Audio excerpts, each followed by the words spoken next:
Donc on est de nouveau connecté parce que voilà, faut savoir que le live dure en fait 60 minutes sur Instagram. Donc on va reprendre donc notre live. Je vais juste attendre que Joël se reconnecte. Donc normalement là c'est bon. Alors, non, je la vois pas encore apparaître. En tout cas, je ne sais pas pour vous, mais moi, en tout cas, je suis beaucoup bénie par la connaissance de Joël par rapport à ce qu'elle partage. Ce sont des clés vraiment très essentielles, comme je vous ai dit, d'un point de vue spirituel pour préparer son mariage. Parce qu'elle déclare qu'en réalité, dans l'homme, c'est l'esprit. Et il faut savoir que le mariage est une institution divine d'abord, principalement. Même quand on regarde dans l'Ancien Testament, Dieu a dit il n'est pas bon que l'homme soit seul. Je lui ferai donc une aide semblable. Donc ça, c'est totalement biblique. Donc aujourd'hui, c'est vrai que c'est important pour nous de se préparer, vraiment de sécuriser notre mariage avec Christ et surtout, comme a dit Joël, avoir une relation avec le Saint-Esprit. Donc j'aime comment le Saint-Esprit emmène les choses. On avait prévu autre chose, mais il nous amène en fait voilà à parler de lui, donc le Saint-Esprit. Donc on va continuer avec Joël. Donc c'est bon, elle est là. Le temps qu'elle se connecte, on va continuer encore quelques petits instants avec elle pour pas vous retenir aussi trop longtemps. Ah voilà, de retour. En tout cas, comme je le disais justement, c'est qu'en tout cas, on est vraiment béni par ta Amen. participation. Vraiment, tu nous donnes vraiment des clés qui sont essentielles. Et comme je disais, j'aime le Saint-Esprit comment il est, parce qu'au départ, on avait beau avoir préparé d'après nous, voilà, notre trame, comment ça allait se dérouler. Mais l'Esprit de Dieu nous a amené en fait autrement à dire les choses. Et je bénis comment il a rempli ta bouche vraiment pour pouvoir déverser des choses qui sont vraiment essentielles pour nous les femmes. Comment justement donc combattre donc, de manière spirituelle avant le mariage. Tu as parlé d'identité, tu parles du combat spirituel. Avant de te marier justement, donc tu as été converti, tu t'es donc si je peux dire, tu as combattu d'abord toi-même, donc ton homme intérieur, afin de pouvoir voilà bien te lancer donc dans cette belle aventure qui est le mariage. Et comme tu as dit, le mariage est une bonne chose. Tu le rediras, tu appuieras beaucoup dessus. Le mariage est une bonne chose. Et c'est vrai que le mariage est une bonne chose. Et pour avoir un mariage réussi, il faut tout simplement avoir comme sous-bassement Christ et avoir comme allié donc le Saint-Esprit en continuité dans son mariage. Ça Amen. nous permettra voilà de voilà le Saint-Esprit est comme voilà le capitaine de ce grand bateau qui est le mariage et voilà qui va nous guider, nous donner les armes. Et surtout j'ai aimé ce que tu as dit à un moment en tout cas quand tu as dit voilà ton mari va être là, il va te donner une réponse remplie d'orgueil, mais tu vas comprendre que ce n'est pas lui qui répond parce que tu as vaincu les hôtels de ta famille, tu as vaincu, tu t'es vaincu toi-même.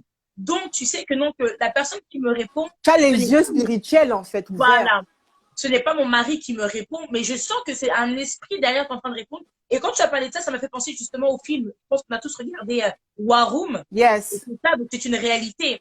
Ce n'est pas un film qu'on nous a montré, mais c'est une réalité dans la vie d'une femme chrétienne. Et comme je disais tout à l'heure, Dieu a dit que la femme sage bâtit sa maison et Yes. l'insensé la renverse. Et je dirais justement, l'insensé, c'est celle qui ne veut pas se soumettre à Christ, c'est celle qui ne veut pas chercher le Seigneur.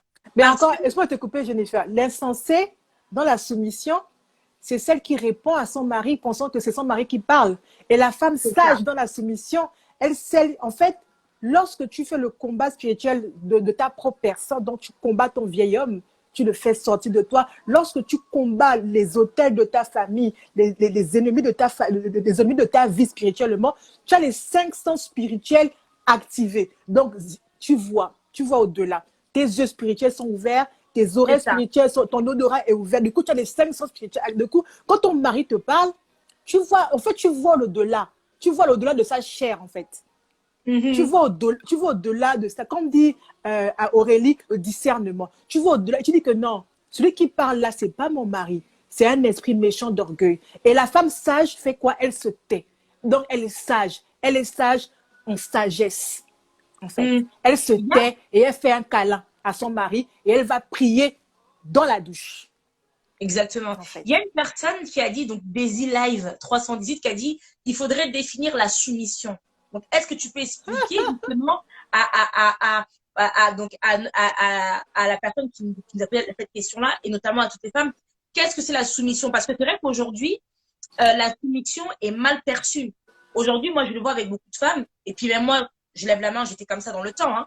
La soumission, c'est quelque chose pour moi, je me dis, mais c'est quoi ça? On veut en fait limite un homme piétine. Pour moi, c'était ça en fait.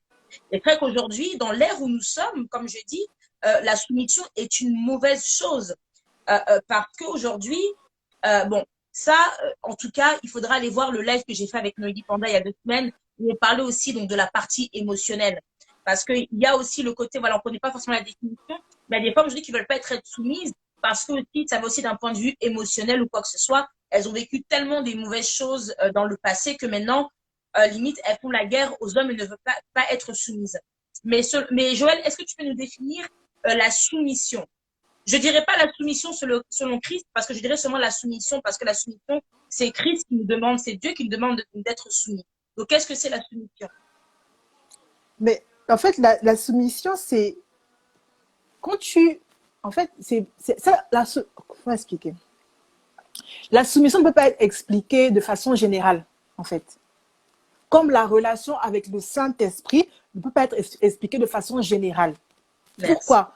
Parce que la soumission, c'est quelque chose de spirituel, en fait.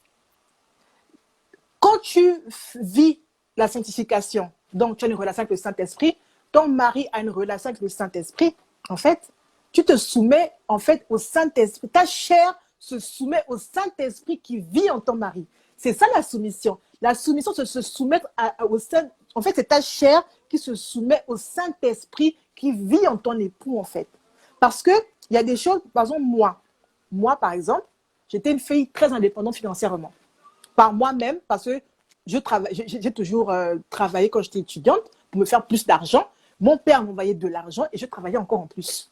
Donc, j'avais de l'argent. Du coup, quand on m'a parlé du mariage, déjà à la base, je n'aspirais pas au mariage, en fait. Moi, franchement, j'ai fait l'école, le bac, je suis allée à la fac, tout ça, pour faire plaisir à mon père. Parce qu'il me disait, il faut faire l'école, il faut faire l'école. Et comme ça le rendait joyeux de faire l'école, je faisais l'école. Mais je n'aspirais pas au mariage. Moi, je viens en France, je fais l'école, je retourne au bled. C'était ça mon but, rester à côté de mon père. Pourquoi? Parce que j'avais un confort à côté de mon père. Je me disais, mais j'ai déjà un confort avec mon père, je vais me marier pourquoi? Qu'un homme, moi-même, si c'est travailler là, je peux travailler, en fait. J'ai un confort avec mon père. Donc, pourquoi chercher un homme encore, en fait? Et quand on m'a parlé du mariage, tout ça, Dieu m'a beaucoup brisé sur la dépendance financière, en fait. Beaucoup brisé sur la dépendance financière. Lorsque mon mari et moi, on est passé par le changement de statut en France, mon mari a une carte écrite visiteur. Le temps qu'on lui change de statut, il n'avait pas le droit de travailler. Il n'était pas en situation régulière, mais il avait une carte en attendant de changer de statut. Et qui avait la carte avec l'autorisation de travailler? C'était moi. Mais qu'est-ce que le Seigneur m'a demandé? Tout le salaire que je gagnais, je donnais la carte bleue à mon mari. Et il gérait. C'était la soumission. C'est-à-dire que ma chair de indépendante financière, c'était ma chair, Dieu m'a dit, soumets-toi à l'esprit de gestion financière de ton mari. Soumets-toi à l'esprit du savoir-être de ton mari. Et je me suis mise à remettre tout mon salaire à mon mari. Et ça lui a permis de savoir que pas parce que c'est moi qui travaille, qu'il n'a pas le droit sur les finances ou que je remplace son autorité. Non, en fait. La soumission, en fait, la Bible dit, je t'avais dit le verset là une fois, la Bible dit que nous sommes des êtres semblables. La Bible dit que la femme n'a pas enseignement sur son mari. Ça veut dire quoi? Ça veut dire que la femme n'a pas le droit de monter avec la colère sur la tête de son mari. Mais on a le rôle d'être semblable. L'être semblable, c'est quoi? L'être semblable chuchote des conseils à son mari. Et comment l'être semblable fait en sorte que son mari accepte et entende ses conseils? Une fois que tu as relâché le conseil dans l'oreille de ton mari, avant de venir relâcher le conseil dans l'oreille de ton mari, prie d'abord, demande au Saint-Esprit les mots chocs qui vont toucher l'âme de ton mari, qui vont faire que, Seigneur, là il parle, mais moi je veux ça, selon toi. Si ce n'est pas de lui, si ce n'est pas de toi, fais que ça ne se fasse pas, Seigneur, en fait. Comment expliquer? La soumission ne peut pas s'expliquer, la soumission se vit. Mais ça, Je suis c'est d'accord avec toi. quand en fait, quand tu as une relation avec le Saint-Esprit, tu te soumets au Saint-Esprit. Et elle me dit, soyez soumise à votre mari comme lui-même il est soumis à Christ. Donc, en fait, quand tu es soumise au Saint-Esprit, tu vois, en fait, tu sais quand ton mari te parle selon la chair, tu sais quand ton mari te parle selon l'esprit, en fait. Mhm. Ce que tu dis, c'est vrai, parce que c'est vrai que justement, quand j'ai commencé à aspirer au mariage, donc pour ceux qui ne savent pas, Joël est marié, mais moi je ne suis pas encore mariée, mais bientôt par la grâce de Dieu. Euh, euh, euh, Quand j'aspirais au mariage, justement, c'est vrai que moi-même, j'ai fait un constat que j'avais un problème de soumission, en fait. J'avais ce gros problème-là.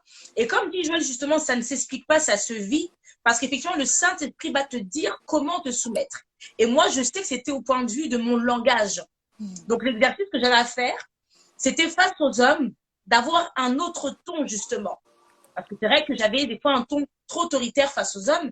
Et maintenant, ça pouvait même être un ami, quoi que ce soit, peu importe. Mais tant que c'était un homme, Dieu m'apprenait toujours, en fait, à avoir un ton en dessous, face à un homme. Et c'est vrai que voilà, comme m'a dit Joël, justement, le Saint-Esprit va t'apprendre, pour répondre justement à ta dévie, le Saint-Esprit t'apprendra en fait la soumission selon lui, selon ce que tu as besoin. Pour Joël, justement, c'était le point de vue, je suis indépendante financière, donc voilà. Mais Dieu lui a dit, voilà, à ce niveau-là, tu vas devoir te soumettre en donnant ton salaire à ton mari afin que lui puisse gérer donc les choses. Il y a une chose, Joël, pour pas que je prenne beaucoup de temps, que tu as dit. Tu as dit qu'il y a des combats, il y a des brisements qu'on a aussi dans le mariage. Est-ce que tu peux nous expliquer c'est quoi ça? Parce que si, avant de me marier, je me suis préparée, je me suis brisée moi-même, tout ce qui va avec. Quels sont ces brisements que je vais trouver encore dans le mariage, en fait? En fait, avant d'y aller, je vais y venir. Avant d'y aller, en fait, je voulais dire que tout à l'heure, quand la vidéo a coupé, je disais, je ne vais jamais divorcer parce que je sais sur quoi tu comptes, en fait. Beaucoup peuvent trouver ça de prétentieux, en fait. Mais quand tu tapes sur Google, tu tapes étymologie de prétentieux. Prétentieux veut dire tendre en avant. Dans la langue française, on a l'usage du mot, parce que le mot prétentieux a été un mot avec usage à connotation négative. Mais Oui. il y a le sens propre du mot. En fait. Et quand tu tapes sur Google, la bonne recherche, tu tapes Google étymologie de prétentieux, ça veut dire tendre en avant, en fait.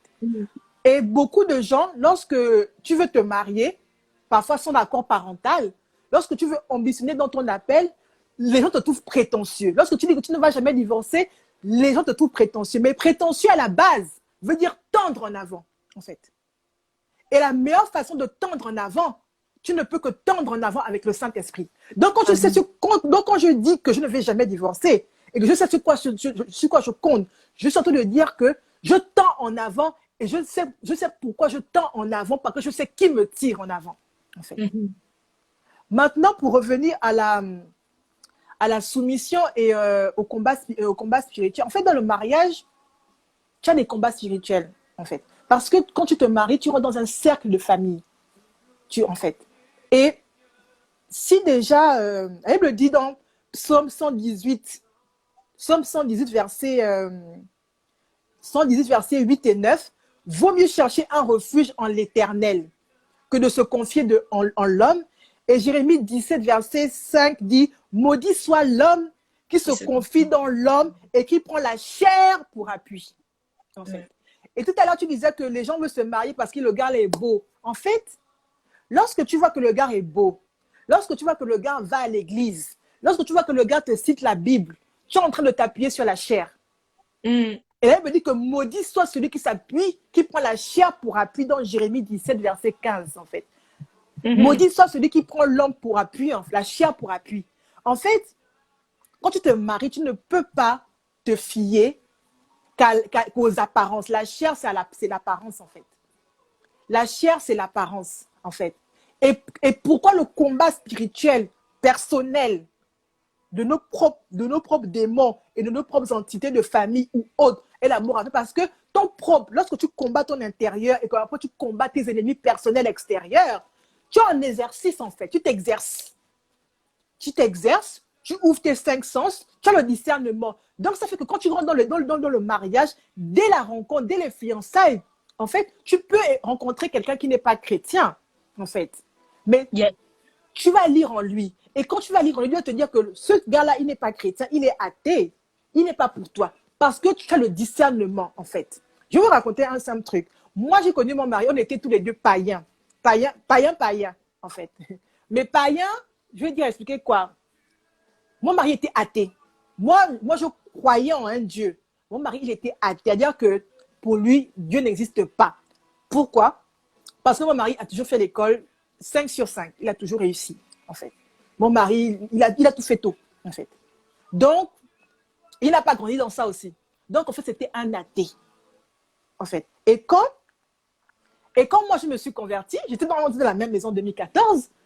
Je me suis convertie. Quand je rentre, pour ceux qui ont regardé la première vidéo, comment que ça ne coupe, quand je rentre de Paris, quand j'ai fini avec Mamadou Karambiri, je rentre de Paris, moi, je trouvais mon église et tout. Je vais à l'église, je vais tranquillement à l'église et tout, tranquille. En fait, mon mari, lui, il organisait les soirées de la nuit. Donc, dans les boîtes de nuit, il organisait ses soirées, les soirées mondaines. OK. Et en fait, j'avais déjà fait le choix personnel de le quitter. Je dis que ce athée-là, je ne peux pas en fait me marier avec lui. Et en janvier 2015, si tu veux, en fait, Dieu me montre.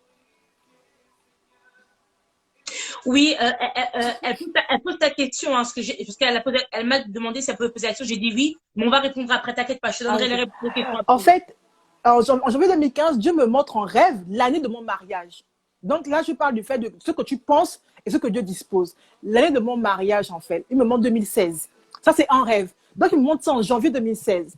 Du coup, quand il me montre ça en rêve, en janvier 2015, je me dis, en fait, je dois forcément quitter le garçon avec qui je suis, qui est mon mari actuel, parce qu'il n'était pas chrétien, il ne connaissait pas Dieu, je dois forcément le quitter, je dois forcément changer de ville, je dois le laisser et aller chercher un chrétien, en fait, pour me marier, pour rentrer dans ma destinée.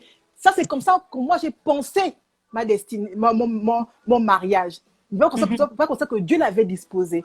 Et en allant à l'église, j'ai commencé à aller à l'église en janvier 2015, j'allais à l'église en janvier 2015. En février, le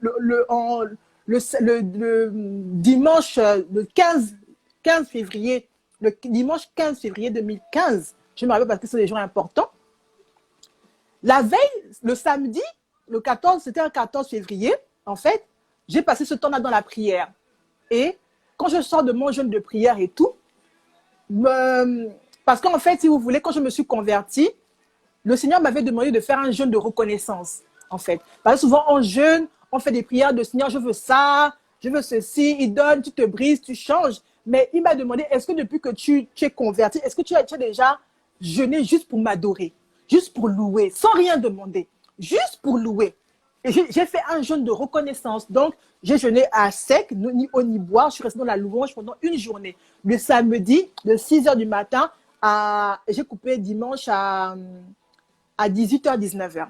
Et c'est quand je sors de mon retrait que mon mari me fait, mon mari actuel me fait, qui n'était pas chrétien, il me fait, depuis que tu vas à l'église, là, machin et tout, je ne sais pas où tu vas, mais je vais voir là où tu vas et je vais voir comment ça se passe parce qu'on ne sait jamais. Parce que je pense qu'il avait senti que je n'étais plus la même, en fait. J'avais de la distance entre lui et moi. Parce que moi, j'avais mon plan dans la tête. Et du coup, le dimanche 15, on se lève. C'est même lui qui me lève, me dit, faut te lever, on va à l'église, il ne faut pas faire semblant que tu ne vas pas à l'église, peut-être que tu vois quelqu'un d'autre, tout ça, machin, et tout. Je dis, bah non, en fait. Donc, on part à l'église, machin, il croise le pasteur principal de l'église. Et le pasteur, il dit, ah, tu es nouveau et tout. Je vois souvent Joël, mais vous, je ne vous vois pas. Il dit, non, moi, je suis juste venu l'accompagner pour voir ce qui se passe ici et tout. Et le pasteur lui dit même, sois béni. Il dit, oh non, moi, je ne suis pas dans vos choses-là, machin, tout ça et tout. Et mon mari, c'est quelqu'un, en fait, il aime la musique de qualité. Il aime les bons sons. Il aime vraiment. Et en fait, si tu veux, l'église où je priais, ils font de la louange comme un peu à Hillsong. C'est-à-dire la musique de qualité. C'est-à-dire que quand la personne chante, c'est propre, en fait. Tu es touché par le Saint-Esprit. Et tout le culte, il est resté debout pour la louange. Il n'arrivait pas. Il a été saisi, en fait. Il a été saisi. Même moi, je dis, mais il est debout. Dès que la louange commence, il se levait. Seul. Pas besoin, seul. Moi, je faisais mon truc, je faisais ma petite vie. Je me suis dit, lui, il est là, il ne va pas suivre. Donc, en fait, je ne l'ai même pas calculé. Lui, il se levait sur la chambre pour la louange. Et après, les jours se sont enchaînés. Depuis ce jour-là, il va à l'église. Il a tout arrêté du jour au lendemain. Je ne sais pas ce qui s'est passé en lui, il n'y a que lui qui le sait. Mais depuis ce jour, il a été saisi, en fait. Et la louange, il aime la louange de qualité, en fait. Il aime la louange inspirée du Saint-Esprit. Il n'écoute pas n'importe quelle louange, en fait. Et ça change sa vie. C'est quelqu'un, quand il prie, il a besoin de la louange, en fait. Et ça a changé sa vie. Et j'ai fait mon baptême d'eau en juin 2015. En juin 2015, mon mari, en septembre 2015, il a commencé à faire les cours de baptême, les cours de conversion. Il s'est baptisé en 2016 et il m'a demandé en mariage dans la foulée, en fait. Et j'ai épousé un chrétien. Et on s'est mariés tous les deux baptisés. Il avait commencé sa cure d'âme et sa délivrance aussi. On a fait la préparation au mariage ensemble. On a commencé nos délivrances ensemble. Il avait déjà une base, en fait. C'est ça. Donc, c'est pour dire que, je finis juste ça, pour dire que il y a ce que nous, on pense vivre, mais à comment Dieu dispose. Moi, je pensais aller dans une autre ville, rentrer dans une église encore et chercher un chrétien à tout prix. Mais Dieu a disposé en sorte que mon mari qui était athée le rencontre. Pourquoi? Parce que je me suis mise à part, en fait. J'ai accepté le brisement, j'ai accepté l'humilité et l'humiliation. Parce que pendant mon brisement, il y avait beaucoup de jugements. Que la fille est devenue bizarre, que la fille là, machin, elle est... Parce qu'en fait, j'avais complètement changé. Plus de make-up, plus de tissage. J'avais un temps où Dieu me demandait d'être naturelle.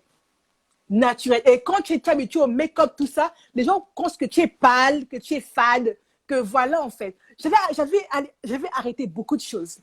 En fait, j'avais laissé beaucoup de choses, en fait. Donc, voilà. Et ce que tu as dit, en fait, pourquoi je voulais rebondir, pour dire à une personne, justement, surtout en fait aux jeunes femmes, parce que c'est vrai qu'aujourd'hui, beaucoup en fait vont ensemble à l'église, ils sont en couple, ils vont ensemble à l'église, et ils veulent a priori tout absolument comme on était ensemble dans le monde.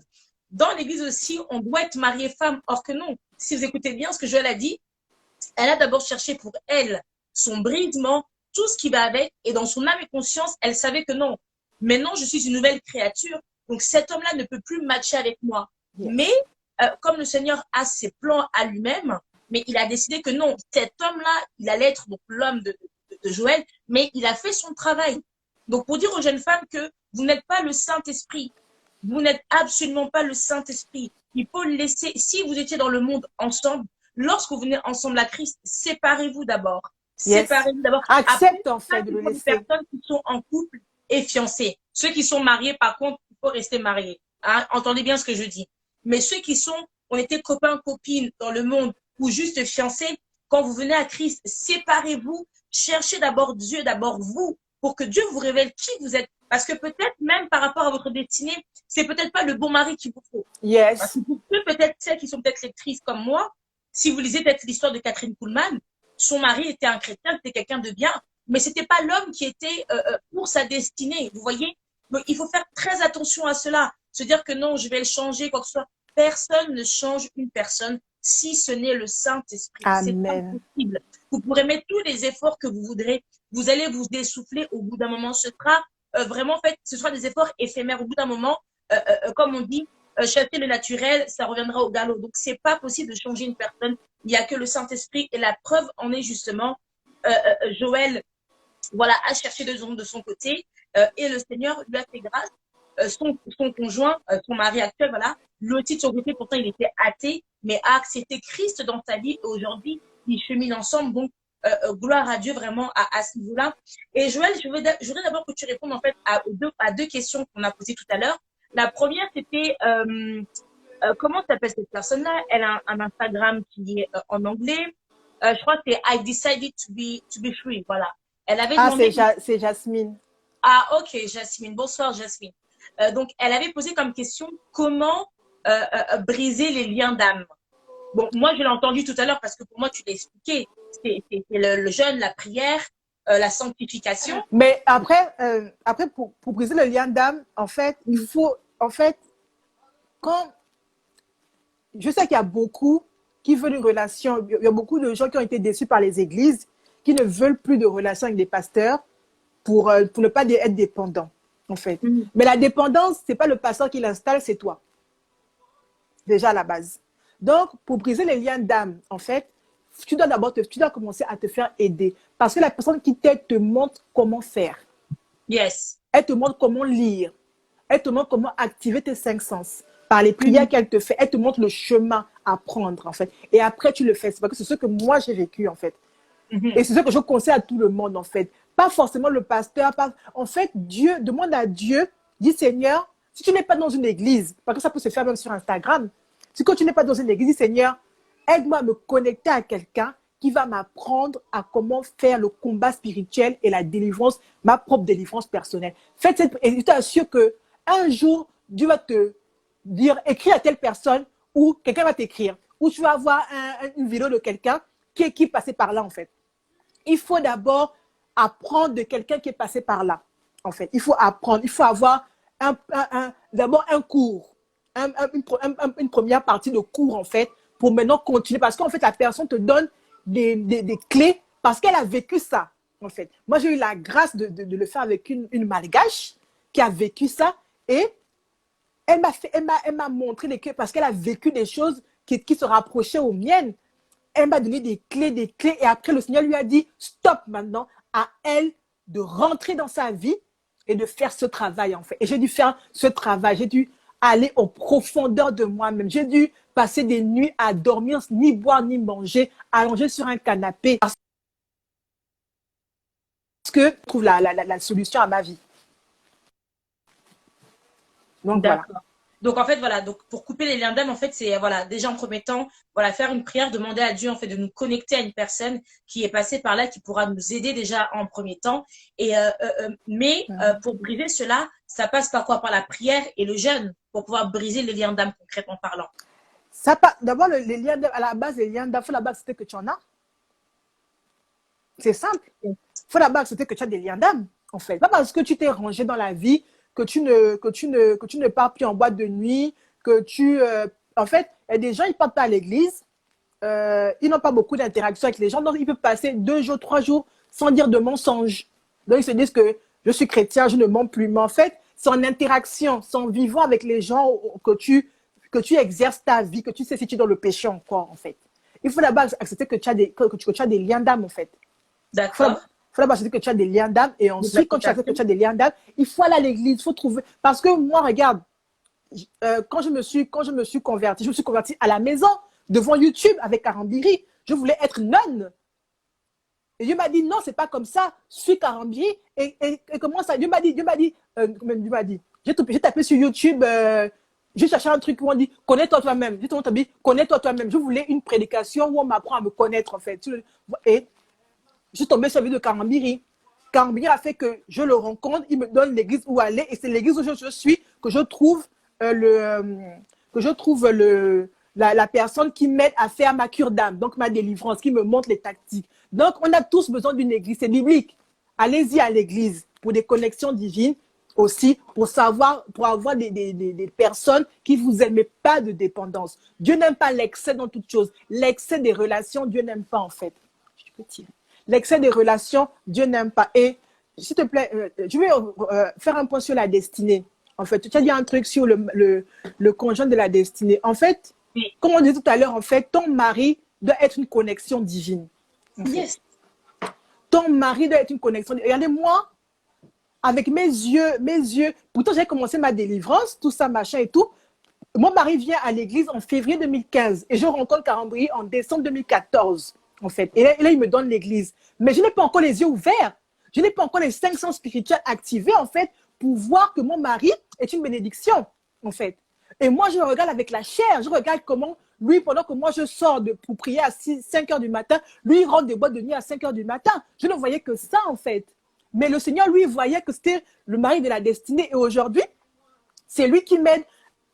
Actuellement, il est là à côté de moi. C'est lui qui m'aide dans la technique, la lumière, tout ça, en fait. C'est lui qui me couvre spirituellement. Et tout à l'heure, on parlait aussi de la soumission. La soumission, c'est pas seulement dans la dispute. La soumission, l'étymologie de la soumission, c'est être sous l'autorité, en fait. C'est l'étymologie, hein, c'est se soumettre en mission.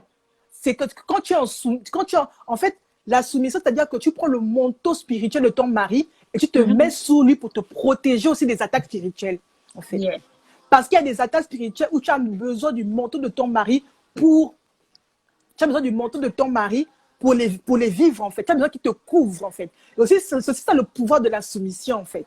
Et il faut avoir Mhm. l'humilité de reconnaître, par exemple, si tu as un exemple, ta mère ou ton père biologique qui t'attaque. Si ton mari a un manteau spirituel, il te couvre. Mais il faut d'abord accepter que tes parents sont des occultistes. Quand tu acceptes, quand tu as l'humilité de venir, parce que c'est parfois une honte. On a mangé au mariage, on a bu, machin. Ton mari a vu tes parents bien, voilà, avoir l'argent, être riche, tout ça, machin. Maintenant, tu as honte d'aller vers lui pour dire que, oh, ce que tu as vu là, c'est l'argent des loges, oh. C'est l'argent de l'occultisme. Oh, oh, mais il faut d'abord aller dans l'humilité de dire que, parce que tout le monde s'orgueillit de sa famille. Tout le monde est fier que moi, mon père, et dans le mariage, on se compare un peu les familles que, hey, mon père est ceci, machin, le père de mon mari est cela. Et imagine si tu épouses un mari dont la famille n'est pas si, entre guillemets, glorieuse que ça. Tu as peur que, tu as peur de lui dire que, oh, bon, toi, tes parents n'ont pas beaucoup d'argent, mais moi, là, l'argent, c'est l'occultisme. L'argent que mes parents font là, c'est l'occultisme, machin. Quand tu lui dis ça, c'est de l'humilité, en fait. Et quand tu veux l'humilité, il te prend sous son aile. C'est-à-dire que Dieu lui donne le manteau pour te couvrir spirituellement. Pardon, je mets mon Exactement. chargeur. Dieu lui donne le manteau pour te couvrir. C'est ça la soumission, en fait. Dieu lui donne le manteau pour Mhm. te couvrir spirituellement, en fait. Donc, la soumission, c'est quand tu es soumis au Saint-Esprit, tu sais comment te soumettre à un homme, en fait. Parce qu'en fait, se soumettre au Saint-Esprit, se soumettre au Saint-Esprit qui vit en nous, la soumission, c'est se soumettre au Saint-Esprit qui vit dans le corps de ton mari, en fait. C'est ça la soumission. Donc, voilà pourquoi tu ne peux pas te marier avec un homme qui n'a pas accepté Christ, qui n'est pas passé par les eaux du baptême et qui n'est pas passé par un minimum de délivrance. Ce n'est pas possible. Ne crois pas que tu vas rentrer avec eux. Moi, en 2013-2014, je voulais être nonne, aller dans un couvent. Dieu m'a dit que ce n'est pas comme ce que moi je pensais. Dieu a disposé autrement. Il a fait en sorte que Karambiri me dise le nom d'une église là où il a prêché en 2006. Je suis allée à l'église. En 2015, janvier 2015, Dieu me montre en rêve mon année de mariage. Moi, je pense encore que ça, c'est que je dois quitter Montpellier et aller me marier dans une église chrétienne et trouver un chrétien, ou en tout cas, je dois laisser mon païen, mon athée de colocataire avec qui je cohabite là. Je dois le laisser. C'est un truc comme moi je pense. Dieu a disposé entre moi. En février 2015, mon mari va à l'église pour la première fois et il y va jusqu'à aujourd'hui. C'est pour dire que nous, on pense. Mais quand Dieu a déjà disposé, il faut se laisser aller, en fait. Mais pourquoi Dieu dispose? Dieu dispose parce qu'il a vu ton cœur et t'a justifié, en fait. Il a justifié tes efforts. Mais il faut parler de ça, toi et moi, Jennifer. Dieu a eu besoin de 5 pains pour les multiplier, en fait. Dieu a besoin de tes efforts pour multiplier, en fait, ce que tu fais. Pour multiplier, Dieu, pour prendre le relais, Dieu a besoin que tu fasses des efforts. Dieu a multiplié le pain à partir de 5 pains, en fait. Il a dit apporter 5 pains. Il faut d'abord faire des efforts, passer par la sanctification, en fait, pour que Dieu prenne le relais. Il y a l'invisible, il y a des combats où Dieu a besoin de ton action visible pour prendre le relais dans l'invisible, en fait. Mhm. Si tu ne fais pas le travail dans le visible, donc le combat spirituel, toi-même, machin, Dieu ne pourra pas prendre le relais dans certaines situations de ta vie parce qu'il y a un travail à faire, en fait. Mhm. Ton travail spirituel, ta part spirituelle à faire pour que Dieu a multiplié le pain à partir de 5 pains, pas 2 pains. Pas 2 pains. Tout est précis dans la Bible. Il pouvait dire 1 pain, il pouvait dire 2 pains, il pouvait dire même 3 pains. Mais il y a jusqu'à 5 pains. Et même dans certains passages, on parle de 7 pains. On ne parle jamais d'en dessous. On ne dit même pas 1 pain. On dit 2 pains, en fait. Le pain, c'est quoi? C'est le corps du Christ, en fait. C'est le corps du Christ, en fait. C'est-à-dire que le corps du Christ, c'est quoi? C'est la sanctification. C'est que Dieu demande l'effort de manger le corps du Christ et de te briser, en fait. De te briser. Et quand on dit 5, 5 c'est beaucoup. 5 c'est la moyenne. Quand on met 5 sur 10 à quelqu'un, c'est qu'il est déjà dans la moyenne, en fait. Il n'a pas dit 4. Quand on note à l'école 5, ah, j'ai eu 5 sur 10. Ah, je suis déjà dans la moyenne. Mais pour faire l'effort, il faut être dans la moyenne pour que Dieu te pousse encore dans le succès. Mais arrive d'abord à la moyenne pour aller dans le succès, en fait. Et c'est ça que Dieu parle de la sanctification. Et j'aime beaucoup le fait que tu es en train d'appuyer surtout sur la sanctification, c'est très important. Parce qu'aujourd'hui, effectivement, dans la société où on est, tout est tellement sexualisé, tout ce qui va avec, que même aujourd'hui, voilà, euh, euh, euh, euh, même les jeunes chrétiens, en fait, qui sont censés se sanctifier, euh, ne se sanctifient plus, en fait, de corps, quoi. Au niveau du... Non, c'est que on voit des jeunes en train de flirter, en train de forniquer ensemble. Et puis, il y a une chose qu'il faut savoir que lorsqu'on se lance dans le combat spirituel, c'est pas des blagues. Faut savoir ça, c'est pas des blagues. Donc, lorsque tu vas à la guerre comme ça, il faut aussi que toi-même, comme tu es là, tu es sûr que tu n'es pas toi-même ton propre ennemi. Parce que ce que tu lances va revenir sur toi. Donc, ceux qui sont là te disent seulement que oui, non, je rentre dans une période de combat spirituel et tout, mais tu sais que tu ne vis pas dans la sanctification. Sache que les bombes que tu es en train de renvoyer vont te retourner en pleine face. Donc, il faut faire très attention, très attention. Et comme a dit tout à l'heure Joël, elle a pratiqué l'abstinence. Si vous voulez aussi avoir un mariage glorieux, pratiquez l'abstinence. C'est pas aujourd'hui, je rencontre mon fiancé, nous tombons dans la fornication. Il faut faire très attention. Il y a des grades, des bénédictions que vous allez rater juste par cet acte-là que vous avez peut-être commis une fois. Il faut pas banaliser cela. Donc, lorsque les autorités spirituelles martèlent sur cela, c'est des réalités. C'est des réalités, ce n'est pas juste un acte spécifique en soi. Non, non, non, non, non. La preuve, on peut le voir avec Marie et Joseph, comme je dis toujours. Marie était vierge, elle connaissait aucun homme. Voilà pourquoi le Seigneur est passé par elle. Donc, c'est très important de vivre dans la pureté. C'est une chose qui est très, très capitale. Donc, préservons-nous jusqu'au mariage. Si un homme vient vous voir et il ne veut pas se préserver, c'est que ce n'est pas la bonne personne. Ce n'est pas vous nexter. Il y a encore beaucoup d'hommes sur Terre, comme je dis toujours. Donc, voilà. Il ne faut pas s'attarder sur cela. Pour pas prendre beaucoup de temps à Joël, j'ai une question qui vient d'arriver dans la boîte. Je ne sais pas si c'est Anna Wendy qui a posé cette question ou pas. Alors, je vais revenir sur toi, Anna Wendy, juste après. Je vais répondre à Ange Ketia.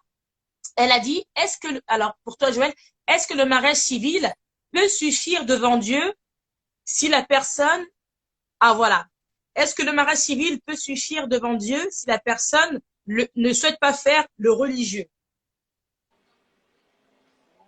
Si la personne, mais c'est ce qu'on dit, si la personne refuse le religieux, c'est que vous n'êtes, pourquoi il refuse?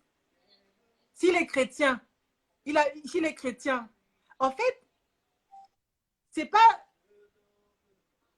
le pasteur ou le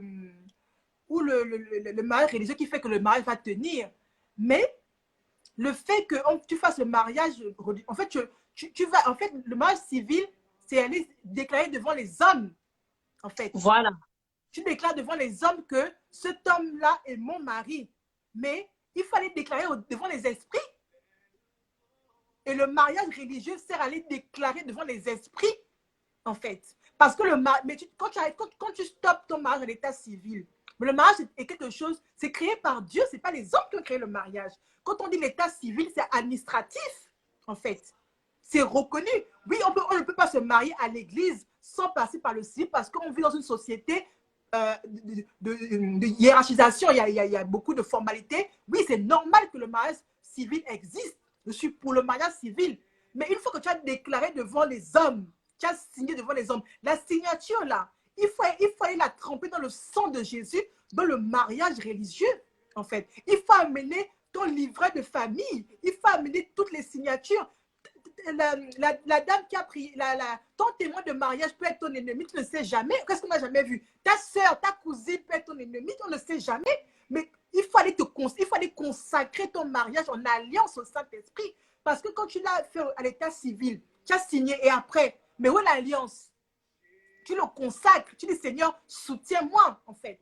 Parce qu'en fait, la Bible dit que quand on est chrétien, on n'est pas soumis aux lois des hommes spirituellement. En fait. Donc, en fait, quand tu t'arrêtes au mariage civil, tu soumets ton mariage aux lois des hommes, tout simplement. Mais quand tu l'amènes dans le spirituel, donc à l'église, tu viens le soumettre, tu dis que Seigneur, les hommes ont dit que je suis mariée.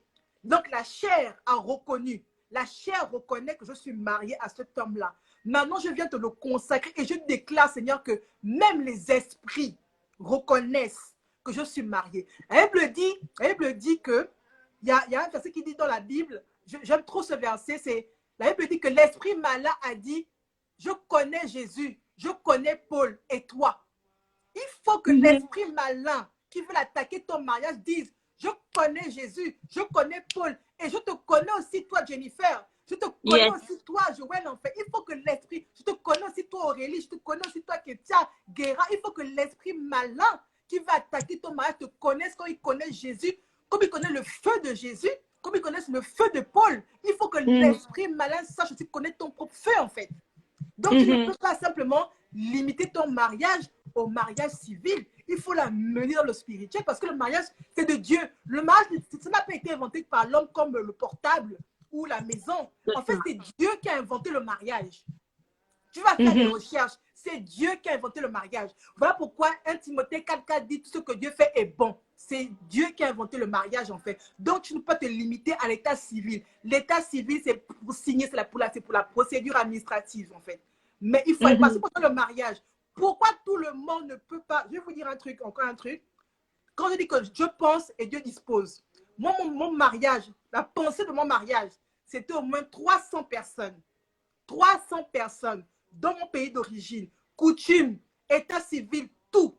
J'avais prévu tout, j'avais tout orchestré. Comme un bon mariage d'Africaine. Et le Seigneur m'a fait un sort. Il m'a dit, assieds-toi un peu, assieds-toi d'abord.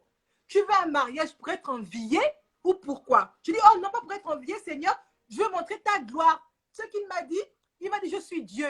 Et je n'ai pas besoin de toi pour montrer que je suis puissant.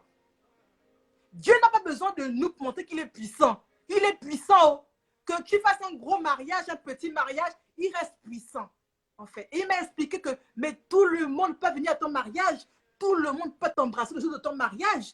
Entre ceux qui t'en veulent, entre les jaloux, pendant quand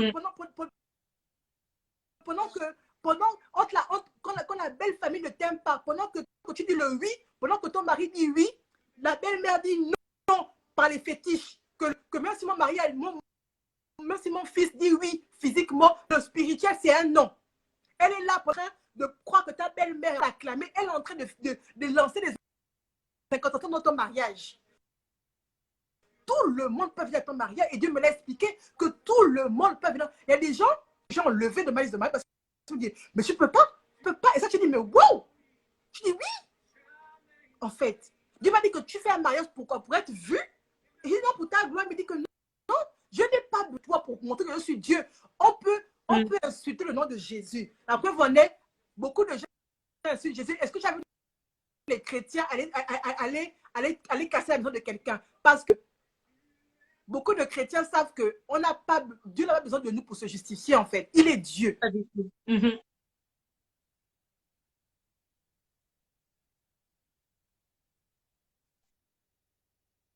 Donc, pas besoin de faire un gros mariage pour dire c'est la gloire de Dieu. C'est mon interdit de vie, en fait.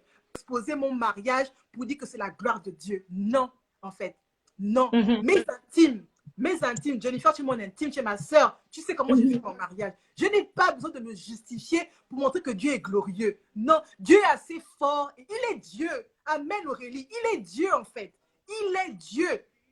Moi, quand je dis que tout ce que Dieu fait est bon parce que lui-même, il est bon en fait. Il est bon. Que tu fasses un gros mariage, que tu divorces, Dieu reste bon. Le mariage reste bon. Le problème, c'est nous en fait. Le problème, c'est nous. Le problème, c'est nous en fait. Donc, le mariage n'est pas... Mon mariage, moi, j'ai pensé 300 personnes. Dieu a disposé 310 personnes. J'ai pensé à donner des cadeaux à mes invités. Dieu a fait que mes invités me donnent une enveloppe d'argent en fait.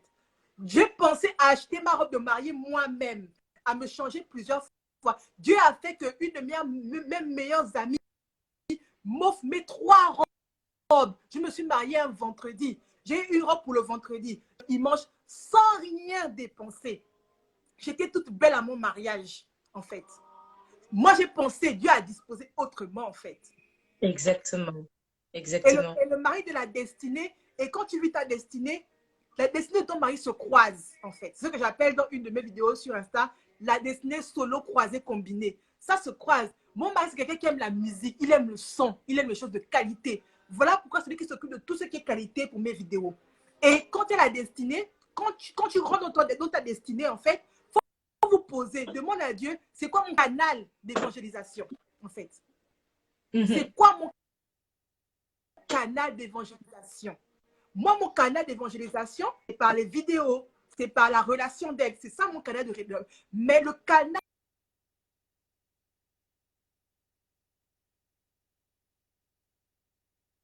c'est travailler dans ce domaine-là, en fait. Tout ça, c'est ça son canal. Il y a d'autres, Dieu leur donne un seul canal de couple, ben, passer par les réseaux sociaux ensemble pour évangéliser. Mais il y a d'autres, on n'a pas le même canal forcément d'évangélisation, en fait. On n'a pas forcément le même canal d'évangélisation, en fait. Mon mari s'occupe de tout ce qui est technique, le son de mes vidéos, la qualité, tout ça, me faire les remarques, tout ça et tout. Là, il est connecté, il regarde le live. Il me couvre en fait en arrière, physiquement, spirituellement et techniquement, c'est qu'il s'occupe de tout, en fait. Donc, c'est pour dire aux gens que ton mari doit être une connexion divine. Et tu dois avoir ce minimum de connexion divine avant d'aller à la mairie, en fait. Il doit être baptisé d'eau. Il doit être passé par une cure d'âme, un début de cure d'âme, que vous allez continuer ensemble dans le mariage, en fait. Amen. Et j'ai une dernière question avant qu'on finisse. Donc, Anna Wendy, elle a posé une question en disant, un mariage sans l'accord ni la bénédiction de nos parents est-il considéré comme un mariage, surtout si les concernés ne portent pas d'alliance? Je n'ai pas compris la question. Je reprends. Un mariage sans l'accord ni la bénédiction de nos parents est-il considéré comme un mariage? Point d'interrogation. Et après, elle dit, surtout si les concernés ne portent pas d'alliance. Ok, donc si les concernés ne portent pas d'alliance, c'est qu'ils ont fait un mariage à l'état civil sans l'accord des parents, c'est bien ça? Voilà, alors voilà, un mariage sans l'accord ni la bénédiction des parents. Est-ce que c'est considéré comme un mariage déjà? Ok, bon, je vais parler en général parce que en fait, pour bien répondre, en fait, c'est une situation personnelle et pour bien répondre, tu peux pas répondre parce qu'il faut poser des questions. Mais en général, 1 Timothée 5, verset 14 dit, je souhaite que la jeunesse se marie. En fait. Dieu souhaite qu'on se marie. Oui. Elle te dit que avant que tu ne sois dans le ventre de ta mère, je t'ai élu prophète des nations. Yes. C'est pas le mot prophète qui m'intéresse ici. C'est la proclamation de bénédiction que Dieu a mis sur toi, en fait. Pour dire qu'avant d'être sous l'autorité de nos parents, on est d'abord sous l'autorité de Dieu, en fait. Et lorsque un parent est chrétien et affermi et chrétien, en fait, il ne peut pas refuser que tu honores le même Dieu que vous priez. Mais si c'est le cas adverse maintenant, les parents ne sont pas chrétiens, ils sont athées, par exemple. Si les parents ne sont pas chrétiens, ils sont athées, il faut voir pourquoi tes parents refusent le mariage. Est-ce que c'est dans une famille où les gens ne se marient pas?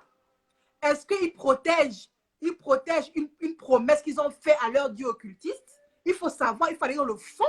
Et c'est là où on parlait justement, parce qu'en fait, cette question-là, tu ne peux même pas te la poser quand tu as fait ta délivrance personnelle. Donc, tu as commencé ta sanctification contre toi-même et que tu as commencé à voir tes ennemis extérieurs. Parce que quand tu commences ta délivrance, tu ouvres tes 5 sens spirituels, tu commences à voir l'état spirituel de ta famille, de ton père et de ta mère, des deux côtés. Est-ce que les gens se marient? Ta mère va à l'église tous les jours, mais est-ce que ta mère est en train de vivre un appel? Ou ta mère, elle va à l'église le dimanche et elle critique tous les jours? Parce que normalement, l'appel, ce n'est pas nos générations qui parlent de l'appel. Hein. Puisque la preuve en est, nos pasteurs ont l'âge de nos parents. Donc, pourquoi nos pasteurs sont dans leur appel et pas nos parents? Pourquoi? Parce qu'un chrétien, je suis désolée, tout chrétien a un appel. Donc, ta mère va à l'église tous les jours. C'est elle qui ne te dit pas te marier. C'est elle qui te dit, oh, n'épouse pas Jean qui n'a qu'un petit salaire. Épouse le monsieur qui a 50 ans là. Lui, tu seras confortablement avec lui financièrement. Une mère qui va à l'église tous les jours. Elle ne te parle pas de la destinée. Elle ne te parle pas de la sanctification. En fait. Elle te dit, oh, fais l'école, marie-toi à l'argent. Non. En fait. Regarde d'abord l'état, en fait. Mais la raison pour laquelle tes parents ne veulent pas que tu te maries, il faut d'abord regarder leur vie. Regarde leur vie. Regarde tes cousines. Regarde tes tantes. C'est là où tu rentres dans le secret des totems. Tu rentres dans le secret de famille, le secret spirituel, les liens, ce qui a été fait. Une fois, j'ai posté, j'ai dit, pensons à prier sur nos noms de famille. Parce que nous ne sommes pas les premiers à les porter. Tu ne sais pas ce qui a été fait avant toi, en fait. Tu ne sais pas. En fait, tes parents sont nés de parents. Et les parents des peuples sont nés de parents. Il y a des ancêtres, il y a des liens, il y a des totems, il y a des dieux à honorer, en fait. Il y a des gens, je vais vous dire un truc, c'est pas qu'on m'a raconté. J'ai vu et je vois encore. Il y a une femme qui va à l'église tous les jours. Pourquoi elle part à l'église? Elle est occultiste. Elle va à l'église pour faire ses pratiques. Parce qu'à l'église, il y a des gens qui ont des étoiles. Donc, elle va à l'église pour aspirer les étoiles des gens. Pendant que toi, tu pries, elle aspire tes étoiles. En fait. Pourtant, elle va à l'église tous les jours. C'est une occultiste. Elle va à l'église tous les jours. Excuse-moi, comme tu dis ça, tu vois, juste, je veux rebondir sur ce que tu dis. Vous voyez là, Joël est en train d'expliquer justement que la personne va tous les dimanches à l'église, mais on pourrait croire que non, c'est une sœur, tout ce qui va avec, mais non, c'est une occultiste qui va pour aller elle donne même des dîmes de 1 million. Elle donne des dîmes de 1 million. C'est elle qui donne la plus grosse dîme à l'église. Donc, c'est pour ça qu'il faut faire très attention. Pourquoi je voulais rebondir sur ça? Pour vous dire justement que il faut vraiment être spirituel. Ne vous fiez pas à une personne, à un homme, parce qu'on parle beaucoup aux femmes ici, mais je crois qu'il y a des hommes qui nous suivent aussi en même temps. Mais ne vous fiez pas à la personne parce que seulement elle va à l'église. Aller à l'église n'est pas synonyme d'être chrétien. Même Christ nous dit qu'on va reconnaître à leurs fruits quels sont les fruits que la personne pose. Et il faut aller loin. Et c'est ça que j'aimerais dire aux femmes aujourd'hui, vraiment, comme a dit Joël tout à l'heure, réveillons-nous. C'est-à-dire, soyons spirituels. Ayons une relation avec le Saint-Esprit afin qu'il éveille nos 5 sens spirituels, comme Joël l'a expliqué, afin qu'on puisse discerner qui est-ce qu'on a face à nous. Qui est la personne qu'on a face à nous. Ce qu'elle est en train d'expliquer, Joël, pour vous dire, parce que je ne rentrerai pas dans les détails, ce qu'elle dit, c'est vrai, parce que je l'ai vécu dans ma propre vie. Une personne, peut-être qu'elle n'est pas à l'église, qui était contre les églises, mais qui lisait la Bible tous les jours. Quand je dis, il vous sort les versets comme pas possible, mais or que cette personne est tout simplement, en fait, est un sorcier. Est un sorcier tout simplement. Mais pourtant, lisons la Bible tous les jours. Vous sortez des versets, mais comme pas possible. Donc, il faut faire très attention. Il faut demander le discernement. Qui est la personne qui est en face de moi? Car il faut savoir, la Bible même dit que l'ennemi, le diable se change en ange de lumière. Yes. Donc, il sait faire te faire croire que le faux, c'est le vrai. Il sait le faire. Et si on n'a pas le Saint-Esprit à l'heure actuelle, tu vas te marier, comme a dit Joël, tu peux te marier avec un occultiste, avec un sorcier, sans le savoir. Et c'est quand tu seras dans le mariage, tu auras dit oui. Et il faut savoir que lorsqu'on se marie avec une personne, parce qu'on parle des hôtels, comme a dit Joël, quand on va à l'église et qu'on va on fait le religieux, c'est pour aller dire dans le monde des esprits que, voilà, maintenant je suis mariée aujourd'hui. La mairie, c'est les hommes. L'église, c'est le monde des esprits. Et donc, il faut savoir aussi que, à l'heure qu'il est, si vous vous mariez, par exemple, avec un occultiste ou un sorcier, si vous mariez un occultiste ou un sorcier, lorsque vous allez dire oui, vous dites oui aussi à ces alliances, à lui aussi en même temps. Et dans le mariage, je vous dis, mesdames, vous allez vivre des choses pas croyables. Il y en a même aujourd'hui qui, je vais prendre peut-être cet exemple-là, qui n'ont pas des grossesses, ou soit qui ne tiennent pas des grossesses, parce que les enfants sortent tout le temps, parce que peut-être elles sont mariées peut-être à soit un occultiste, soit elles n'ont pas pris le temps de casser les hôtels de famille, le mari n'a pas pris le temps aussi de casser les hôtels de famille, et les répercussions sont dans le mariage. Donc, j'aimerais vraiment encourager quelqu'un vraiment à ne pas prendre à la légère la partie spirituelle du mariage avant de s'y engager. Ne voyez pas la fête, les salles, les invités. Un homme, même s'il est beau comme Jésus, comme j'aime dire, ne vous fiez pas à la beauté, s'il vous plaît. Allez chercher le background, savoir qui il est lui, premièrement, et quelles sont les alliances, les hôtels qu'il y a derrière son nom, derrière sa famille. C'est très important. Mais il y a une chose importante, parce que ce qui tue, l'importance du brisement. Parce que quand tu te brises, tu laisses le Saint-Esprit rentrer en toi. Et comme je disais, sa puissance et tes 5 sens sont ouverts. Pourquoi tu as besoin du brisement? Parce que même pour choisir, on ne rentre pas dans une église simplement comme ça. Par exemple, aux États-Unis, toutes les églises ont des croix. Même les églises des occultistes ont des croix. On décroît en fait. On ne rentre, même en fait, pour choisir ton église, tu as besoin de voir l'état d'âme spirituelle. Une église a une âme, en fait. Une église a une âme. Il y a des pasteurs qui font de l'occultisme pour garder l'emprise sur les fidèles, pour que les fidèles donnent la dîme, pour que le fidèle soit attaché. Il déclare, parce que quand tu rentres dans une église, tu rentres dans l'âme spirituelle d'un pasteur. C'est son église, c'est son territoire, c'est son atmosphère spirituelle, en fait. Tu rentres dans son atmosphère, tu rentres dans sa grotte spirituelle, en fait. Et quand tu rentres, lui, il a proclamé des choses à l'entrée. Il a dit que chaque personne qui va rentrer ici ne partira plus. Il va donner tout son argent ici, il va rester ici. Mais comment éviter ce genre d'église? Il faut ouvrir les yeux spirituellement. Si tu n'arrives pas à ouvrir les yeux spirituels sur ta propre vie, tu penses que Dieu va te montrer la vie des autres? Mais Dieu n'est pas fou. Ça, c'est te pousser au jugement. Dieu ne peut pas t'exposer la vie des autres, la vie du dehors, la vie d'un homme, sans d'abord t'exposer ta propre vie. Mais accepte d'abord de te faire lire par le Saint-Esprit, en fait. Accepte de te faire lire. Tu ne peux pas vouloir analyser si un homme est bon pour toi, si toi-même tu n'as pas analysé, si toi-même tu es bonne pour toi-même, en fait. Est-ce que toi-même tu es une bonne personne pour toi-même? Est-ce que tu es une bonne, c'est-à-dire que, est-ce que tu es une bonne personne pour toi? Est-ce que tu es quelqu'un déjà toi-même, tu te tires par le haut, en fait? Exactement. Est-ce que tu es une bonne personne pour toi-même? En fait, tu veux un homme, mais en fait, Dieu ne va pas permettre qu'un homme vienne pour que tu le coules, en fait. Est-ce que tu es une bonne personne pour toi-même, en fait? Moi, quand je me suis convertie, j'ai dit, Seigneur, je suis mauvaise. Je me sentais tellement mauvaise, tellement avoir vécu que je voulais directement rentrer au couvent. Ça, il n'y a que mon mari qui le sait. Ceux qui me connaissent l'apprennent que là, il n'y a que mon mari qui le sait. Je voulais rentrer au couvent. J'ai laissé mon mari. J'ai dit que non, on doit déménager. On vivait en concubinage. Je me suis dit, bon, moi, je dois déménager d'ici 1 an parce que ce n'est pas possible que je reste là. J'ai vécu ma vie. Je le laissais, en fait. Parce que pour moi, j'avais trop vécu le péché. Je n'étais pas une bonne personne. Il me fallait me consacrer à Christ pour devenir une bonne personne, en fait. Et Dieu m'a dit que la consécration, ce n'est pas aller me cacher dans un couvent. La consécration, c'est le brisement, en fait. La consécration, c'est le changement, en fait. C'est le changement. Et il m'a mis dans une église où on m'a appris c'est quoi le brisement, c'est quoi laisser tout pour Dieu. C'est quoi la délivrance. Parce que parfois, tu veux te délivrer toi-même, tu acceptes certaines choses, oui, mais tu sens que pourtant, tu as laissé ce péché par comme l'impudicité. Tu veux à tout prix arrêter de coucher avec les âmes. Tu as pourtant renoncé, tu fais l'abstinence, mais tu sens que tu es tout le temps attiré à le faire. Il y a quelque chose, il y a un totem de famille qui te tient. C'est là où Dieu te dit que bon, j'ai vu ta foi. Toi-même, tu veux sortir de ça. Maintenant, je vais te montrer qui t'a attaché dans ça, en fait. C'est là où Dieu te révèle maintenant tes ennemis parce qu'il t'a révélé tes problèmes que tu acceptes, des problèmes que toi-même tu t'es créés.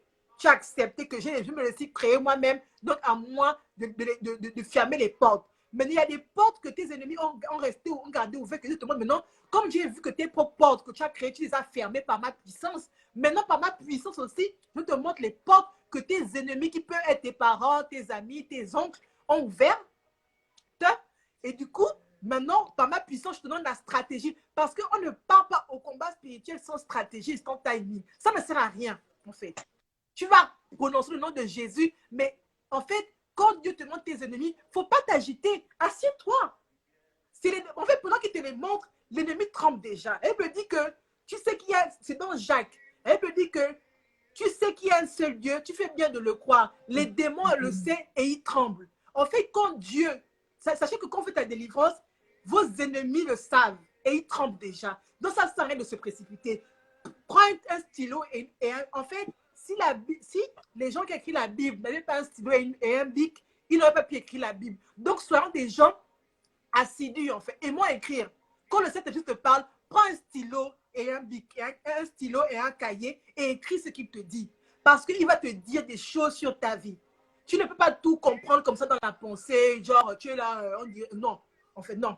Tu es là, non, tu ne peux pas dimensionner juste dans la pensée. Il faut écrire tout ce que le Saint-Esprit te dit, en fait. Tu prends des notes, tu écris. Il va te raconter des choses. Il va te raconter des choses. Peut-être que les choses qu'il va te raconter, tu ne vas pas comprendre ça aujourd'hui. Et un jour, il y aura une circonstance dans 1 an, dans 2 ans. Tu vas voir que ce qu'il t'a raconté là, tu vas ouvrir le cahier, ça vient en complément complété. Parce que la foi, c'est quoi? La foi, c'est croire sans avoir vu. C'est croire en ce qu'on entend. Et ce qu'on entend vient de l'esprit, en fait. Ce qu'on entend vient de l'esprit.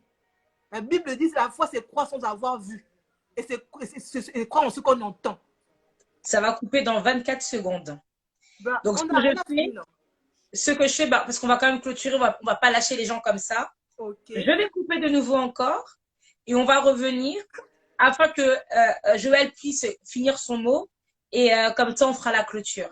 Donc, Ok. restez connectés. À tout de suite.